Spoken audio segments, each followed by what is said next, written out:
This amazing city is a melting pot of cultures. According to archaeologists, this area has been inhabited for more than 6,000 years. Since then, it's rapidly grown and developed, stretching over more than 1,500 square kilometers, making it one of the largest cities in Europe by area. More than 8 million people call it home. It was also one of the most popular tourist destinations. In 2023 alone, this location was visited by 19.2 million foreign tourists. This is where ancient Roman ruins coexist with modern skyscrapers and old catacombs, with metro lines. We're talking about London. Yes, you heard it right. There are Roman ruins in London, and they're located underground. And this is not the only amazing attraction hidden under London. Today we will descend step by step into the underground depths of this amazing city and find out what is under London. And to watch even more exciting videos, don't forget to like this video and subscribe to the channel.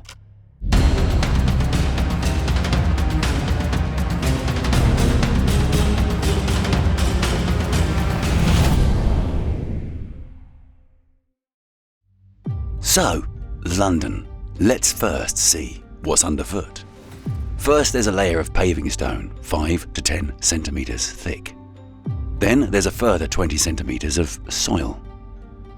At a depth of 45 to 60 centimeters, electric cables run under sidewalks and roadways.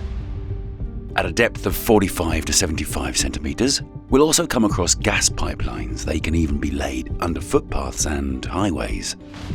So what's next? Well, for starters, we're going to visit a very nice place, a spa to be precise. But it's not just any spa, it's underground. To get there, you'll go down into the basement of an office building on Lower Thames Street. It's called Billingsgate Roman House and Baths. And while we're down there, let's bring you up to speed. In 1848, builders constructing the new coal exchange in the London city came across a magnificent Roman building. They realised the importance of the find, so they preserved its remains in the basement of the building. The next stage of the excavations took place 100 years later. In the 1960s, the coal exchange was demolished and a new building was built on the site. Further excavations were carried out there. The ruins were preserved in the basement of this new building. During the excavations, archaeologists determined that the Roman house was built at the end of the 2nd century. The rooms on the east side even had heated floors. The house once overlooked the Thames. At that time, the river was much broader than it is today. However, this pleasant view was eventually spoiled when the walls were built on the riverside walls, and the house and its large yard were in the shadow. What do you do with land that no longer offers a beautiful river sight? According to some speculation, the loss of the pretty view was the reason for the building of the baths. Well, here we are. This complex was in use until the early 5th century AD. Several hundred coins from the late 4th century were found during excavations. However, by the year 500, the house was probably in ruins. And it wasn't the only one. In the early 5th century, the Roman city, then Londonium, not London, fell. Some historians say it happened in 410 when the Roman Emperor Honorius refused to help the people of Britain suffering from barbarian raids. The Romans left, and many of London's buildings became piles of overgrown rubble. Later, the Saxons began to build their dwellings on the site. But their buildings didn't last as long because of the wars. Such a cycle of construction and deconstruction lasted for 1,000 years. And all this time, deep under the ruins of several eras were the Roman baths and house, which survived the Great Fire of 1666 and the Blitz, the bombardment of Britain by the aircraft of Hitler's Germany. Now, let's go through the Town Hall Art Gallery in the City of London. That's where the entrance to our next location is. Or rather, what's left of it. These remnants are about 8 meters, 26 feet underground, under layers of construction debris and rubble. No, we're not in Rome, we're still in London. More specifically, the Roman era, London Amphitheater. You were probably expecting something more like an amphitheater, not just the remains of a walls and a drainage system. Let's get the imagination going. And if that's a problem, we have the help of an impressive digital projection that works at this location to fill the gaps. The amphitheater was built in 70 AD.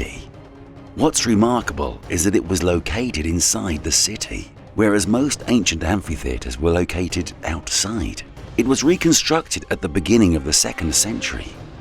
The entrances were paved with tiles and the walls were made of stone. The capacity of the amphitheater grew to 6,000 people. At that time, the arena was used for public and religious events, animal fights, public executions, and gladiatorial fights. Remember when we said the ancient Romans left Londonium and it fell into despair? Well, a couple of centuries later, the amphitheater was abandoned. What's more, most of it was dismantled for building materials, and so it looked like this for hundreds of years. The situation changed in the 11th century when the overpopulation of London forced the territory to be reclaimed.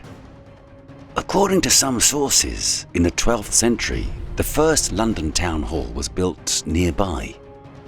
Later, in the 15th century, the Guildhall appeared here, preserved despite the Great Fire of London and the Blitz, which we've already mentioned. Various other buildings were built around the amphitheater, which became the public square of the town court. Let us now carefully walk around these remnants of sand. It is the same sand that covered the arena in the ancient times to absorb the gladiators' blood from their wounds. And now we'll need to look in several places to find lost locations that were once an essential part of the London landscape. In many parts of the city today, you could be standing just steps away from one of the lost rivers and not even realize it. Although just steps away is quite a mouthful, we must go as much as 11 meters, 36 feet underground to find some of them. First, let's move to London's St Pancras Road in central London. Take a look at the glass and steel skyscrapers of the Euston Road nearby. It's hard to imagine that there were once grassy fields with a river running through the middle, right? Nevertheless, near St Pancras Old Church, there is a plaque depicting people bathing at this very spot on the banks of the River Fleet in 1827. This river is one of many in London that have been buried underground. Dozens of rivers and canals were buried beneath the streets of London over a century ago. But why did they end up underground, and what do they look like today? These rivers were used for collecting drinking water and for fishing. But the River Fleet, for example, became heavily polluted when butchers in the Smithfield area started dumping the remains of dead animals into it. Eventually, it became simply part of the sewer system. Another underground river is the River Tyburn, which runs through Regent's Park under Buckingham Palace. It was once considered a perfect place for salmon fishing in London. The Tyburn Fishing Society has even proposed to restore the river as a prime fishing river. This is a rather ambitious and unfeasible plan, to say the least. To achieve this goal, they would have to destroy billions of pounds worth of property, including Buckingham Palace itself. The River Effra, on the other hand, is hidden under the Oval Cricket Ground. However, in the 1950s, the river again showed itself and caused flooding of the cricket pitch. Due to excessive rainfall, the sewer overflowed. And these are just some of London's underground rivers. They now pass through culverts and are part of London's sewage system. The courses of many of these rivers have been altered. Today, the Wildlife Gardeners of Haggerston and the Thames Catchment Community Eels Project are engaging volunteers in restoring some of the lost rivers. Volunteers have already succeeded in releasing the Old Lee River in the Hackney Marsh area and the Indian Creek in Albany Park. These efforts not only improve the environment, but also reduce flood risks. Now, let's go one more meter down, and in the process, we'll learn an entertaining story. In times of crises and wars, everything changes, and the leaders of countries also have to change their way of life. So Winston Churchill, during the Second World War, spent a lot of time under the ground in a bunker located 12 meters, 40 feet underground. Let's have a look inside. It's quite feasible because now it's a museum at a depth of 12 meters. It includes the Cabinet War Rooms, an historic underground complex that housed the British government's command centre during World War II, and the Churchill Biographical Museum. The Cabinet War Rooms, located under the Treasury Building in Westminster, began construction in 1938 and opened a year later, in 1939, a week before Britain declared war on Germany. They operated throughout World War II and were last used on August 16, 1945, the day after Victory and Japan Day. In total, 115 meetings were held in the Cabinet War Rooms. 2 rooms were of particular importance, and the first was the map room. It was constantly used by officers of the Royal Navy, British Army and Royal Air Force. They were responsible for the daily intelligence summary for the King and the Prime Minister, and the Chiefs of Staff of the Armed Forces. And the other key place here is the Cabinet Room.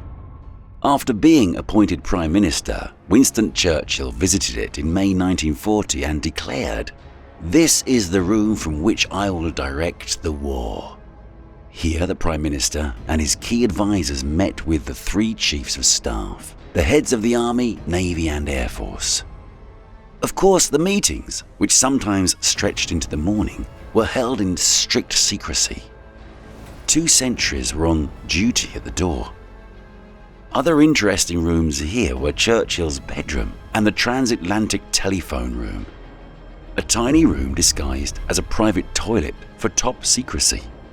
Here, Churchill and his generals called US President Franklin Roosevelt and American generals. The purpose of many of the bunker's separate rooms changed throughout the war, but the facility always included private bedrooms for senior officers and ministers and rooms for typists and telephone switchboard operators. The basement, called the Dock, was located beneath the Cabinet War Rooms. In this extremely uncomfortable place, the staff slept so they would not have to go home under heavy air raids at the end of their shifts. On August 15th, 1945, Japan surrendered, ending the war. The next day, the lights in the map room were simply turned off, and the employees left their offices. As a museum, the bunker opened its doors to the public in 1984. In 2003, the museum opened access to other rooms that Churchill, his wife, and closest associates used. 2 more years later, it was rebranded and named the Churchill Museum and Cabinet War Rooms. Well, let's continue our way down.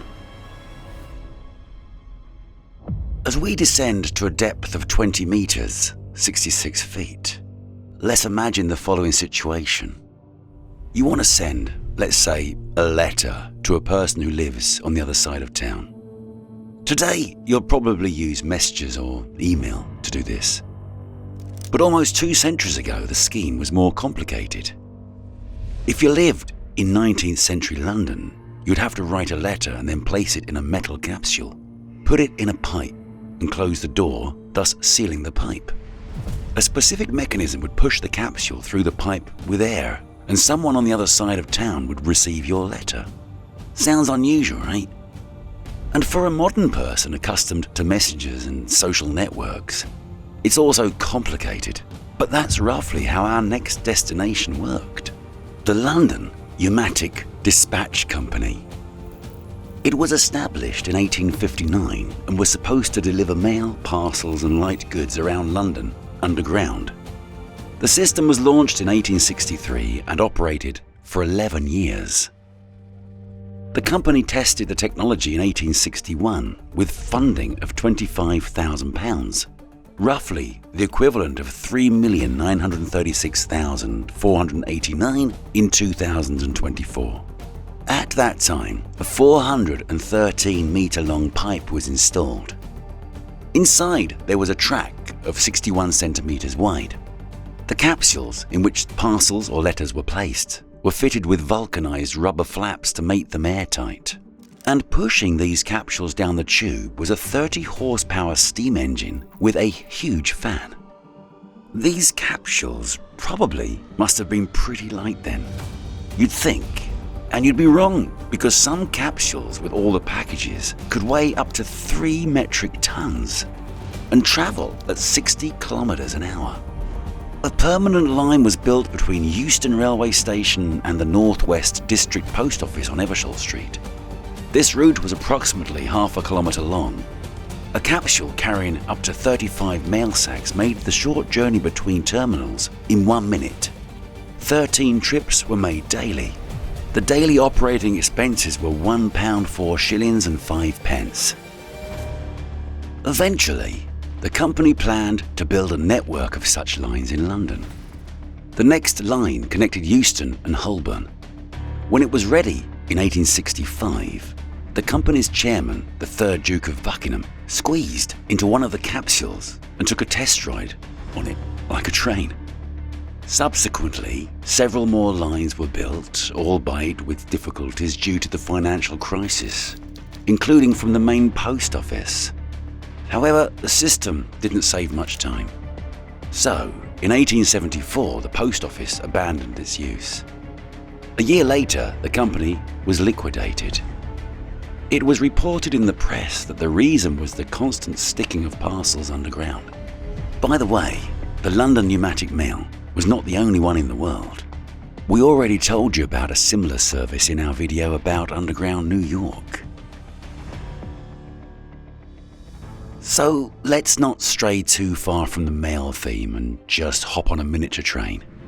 Don't be surprised by its size. It's specifically made that way, so watch your head when you get on. We're on the Post Office Railway, 21 metres 69 feet underground. These ran under London in the 20th century and were designed to carry mail only, not people.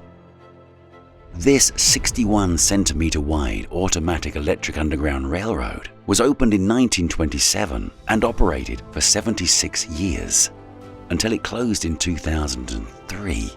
How did it appear? In the early 20th century, Royal Mail staff were looking for a way to speed up deliveries. That's when they turned their attention to Chicago's underground freight train system. And so the idea was born. Planning and work went on for a full 10 years. The Underground Railroad became available for Christmas packages in 1927, and letters began to be delivered through it in February 1928.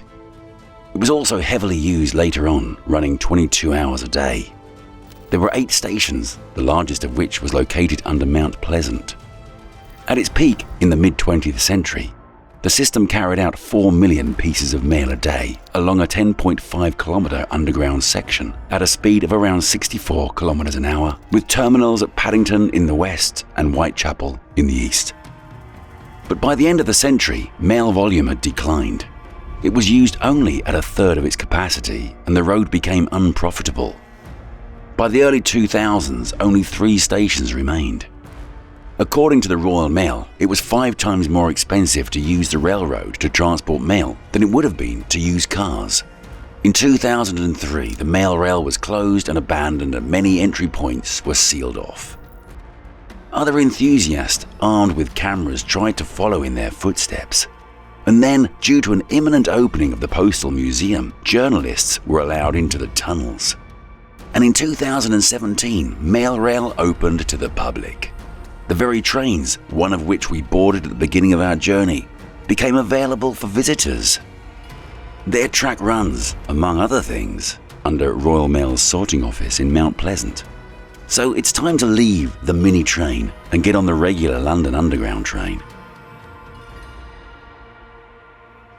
And to do that, you have to go down to a depth of 24 metres, 79 feet. Look around you, a symphony of iron and plastic. You knew the London Underground was the first in the world, right? Once upon a time, this form of transportation was desperately needed because the roads were clogged with people, carriages, stagecoaches, and horse-drawn omnibuses. The result was the Metropolitan Railway, the world's first subway system. The idea of an underground railroad connecting the City of London with the city centre was proposed.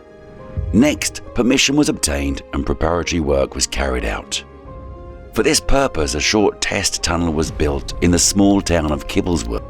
It was used for 2 years in the first subway train development, and later, in 1861, it was filled up. The site was not chosen by chance. Its geological properties were similar to London. The psychological environment surrounding the first subway was quite tense. It was ridiculed in music halls and called the Drain, where the predictions that the tunnel top would collapse and passengers would suffocate from the smoke. An evangelical pastor even accused the railroad company of trying to enter hell. Those who built the subway also had to wade through real obstacles, namely gas, water and sewer pipes. It wasn't an easy task, but the day X came on January the 10th, 1863. The world's first subway station opened. It connected Paddington and Farringdon. 2 trains ran on the new lines. They were, wait a minute, wooden carriages with gas lighting, towed by steam locomotives. A total of 38,000 passengers were carried that day. The subway was a resounding success. People who previously had to spend almost an hour and a half on the road could reach their destination in 20 minutes tops, thanks to the subway. However, in the next 2 days, there were unexpected difficulties. Many people wanted to use the subway and the trains couldn't cope. As a result, steam locomotives and cars not designed for subway travel worked on the line. The engines of these steam locomotives created an abundance of smoke in the tunnels. Ventilation in some areas was so imperfect that people in the subway felt ill. But none of this prevented the subway from carrying 9 million passengers in its first year. Over the next 2 years, the line was extended further east into the city to Moorgate and in the other direction to Hammersmith. Other lines were soon added to the growing network and deeper underground tunnels appeared. Gas locomotives were later replaced by electric trains. The first underground electric railroad opened in 1890. Today, the London Underground has 11 lines, 272 stations. Every year, its trains travel 43 million miles. And that's halfway to the sun, no less. About the same level, 24 meters underground, another fascinating place is located. What do you think when you hear the word catacomb? Gloomy labyrinths where decayed human remains are hidden? Well, that's certainly not the case with the Camden catacombs. They were used for another purpose. The Camden town neighbourhood in northwest London dates back to the late 18th century. It's now home to the street markets and concert venues associated with alternative culture. On average, 250,000 people visit it every week. Walking through Camden Market, few people consider what lies beneath it. And there are the Camden catacombs, a vast network of underground passages closed to the public. They were built in 1837 by Victorian engineer Robert Stevenson. The catacombs were used as stables for the horses and ponies that worked on the railroads. The horses helped drive the railroad cars back and forth. At one point, there was even a veterinary hospital for the animals in the catacombs. The horse tunnels from the Roundhouse to the Regent's Canal provided a safe passage for the horses working at the station in the 19th century. There was also a pool near the catacombs for boats on the Regent's Canal. Later, in 1869, wine importers W&A Gilby moved their business to Camden Goods Station. The catacombs became a great place to store whiskey, wine and gin. Nowadays, most of the underground tunnels have not survived. Those that remain have been closed to the public because of the risk of flooding. Let's go even lower. 36 meters, 118 feet deep to be exact. To get to this depth, you'll need to find a drum-shaped building near the Northern Line. Several such unusual structures can be found near some subway stations. They've been preserved since the Second World War, and that's our next point. What were these buildings for? They were the entrances to the so-called deep shelters. 8 of them were built in the early 1940s to protect the public from bombing. They are located underneath London Underground stations. Each had 2 entrances and could fit up to 8,000 people. Although 10 shelters were originally planned for a total of 100,000 people, each consists of 2 parallel tunnels, 5 meters in diameter and 370 meters long. Together, they constituted a network of underground shelters. The shelters were designed so that after the war they could be connected to form an express subway line.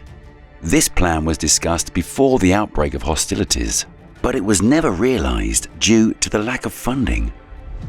The shelters were opened as early as 1940 during the Blitz in response to public demand for shelter at London Underground stations, although they were not finally completed until 1942.